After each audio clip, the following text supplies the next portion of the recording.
Warstone TD. Is it worth it, guys? Is it? Is it worth a buy? Let's read the words. Warstone is a tower defense game. There's at least 2,000 people switched off straight away. With RPG strategy, there's another 1,000 gone. And even city building elements. Oh, there's the rest. Detailed high-res graphics and beautiful illustrations combine with a deep storyline to draw you into the world. Does it though, guys, eh? Does it? Are we actually going to stand there and believe that this has a deep storyline? I mean, it's a $6.99 game. It doesn't even have fucking towers. It has guys who stand on rocks poking things with a stick. That's the towers in this tower defense game. It doesn't even have a tower, so it's not a tower defense game. If it has guys standing there, that isn't a tower defense.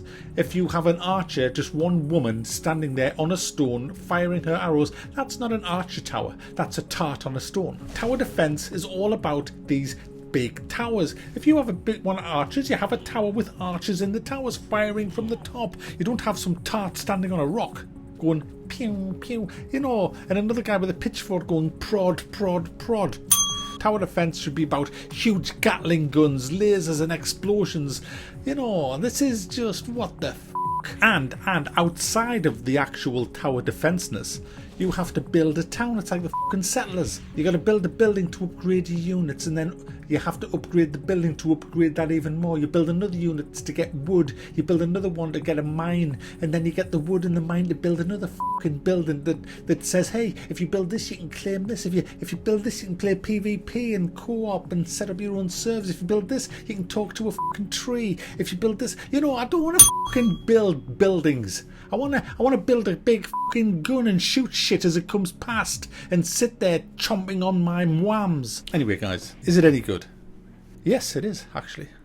It's very good compared to a lot of tower defense games that's been released in the last year, and I pretty much have all of them. I'm a tower defense nut. I love tower defense. They are just relaxing games that you can play and have fun with. It doesn't require a lot of energy. It's just the kind of game that you can just sit back and just enjoy. And this one has a lot of depth to it. As I mentioned, you build all these buildings and they are required for you to progress in the game because they give you a lot of upgrades. You can upgrade everything. You upgrade your towers, which are people, which looks fucking awful, but you can upgrade them and you can upgrade yourself. You can choose a path to go down. You've got 3 paths. There's the warlock path, there's the gold path, the like treasure path, and there's the sorcerer path, and each one of them is completely different. They just give you a whole load of different spells in your arsenal. One is about getting money, one is about having a powerful army, and the other one is about spells and shit. So you choose which one you want to go down, and it is fun unlocking different things and unlocking new abilities and unlocking new units and getting a whole load of spells that you can take into battle. Spells that slow them down, that stun them, that just incinerate everybody. There's walls of fire, and it's all good. One thing it is lacking is amazing. Not amazing, but amazing. You know where you have just a blank canvas map and you can just place your units anywhere you want to maze the actual enemy.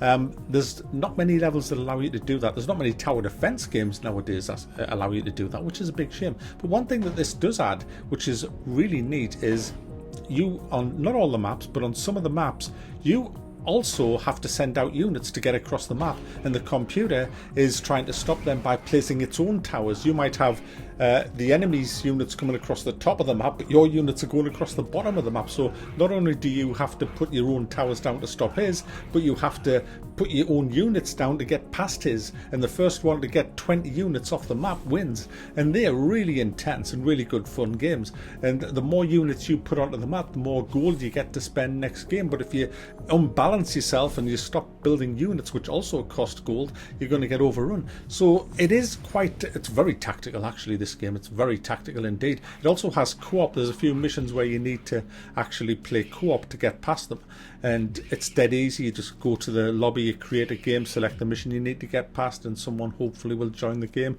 and off you go. And in co-op mode, it's basically whoever gets the kill gets the gold, and they can spend it on what they want. So you both start off with a set amount of gold, but it's kind of like you have to. I learned the hard way that get your units near the front so they get the most kills, and then you get the most money. But you know, at the end of the day, it doesn't really matter. It's about completing the quest and getting your reward, which is based on materials and gold, which you need to progress through the game. And this is where there's a huge problem with this game. A design flaw, guys.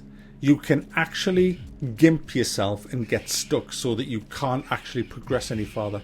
And to add insult to injury, you can't restart the game. There isn't a button that allows you to wipe all your progress and start again.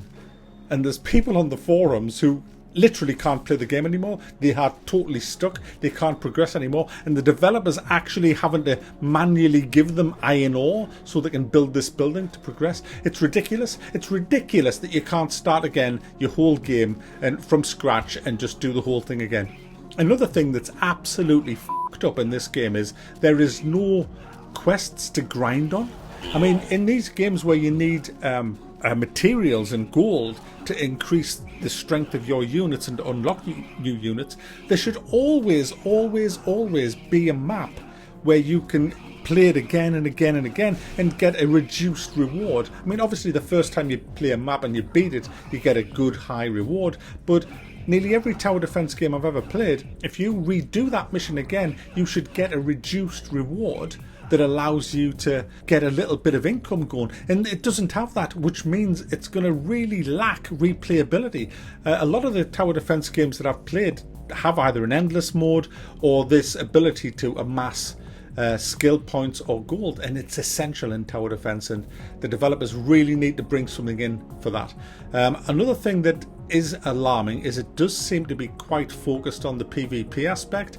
Now, I hate PvP in tower defense. I don't see the point in that. I just don't like it. I like co-op, but tower defense has always, for me, been about defeating the enemy AI, and the AI can be pretty tough as well. You know, sending out the amount of units that it does in this. It's not an easy tower defense, which is good. I hate easy tower defense games. This is brutally hard at times, but I don't know, it's missing a lot. It's missing the replayability, and it's got a lot of bugs in it as well. I mean, one of the annoying bugs is you can upgrade your spearmen to actually throw spears, and they actually started throwing them at my own bloody units that was coming down to try and get across the screen, and they actually cost me the game because they killed two of my units just as they were about to cross the bloody line, and they had hardly any health left, and they just threw bloody spears at them.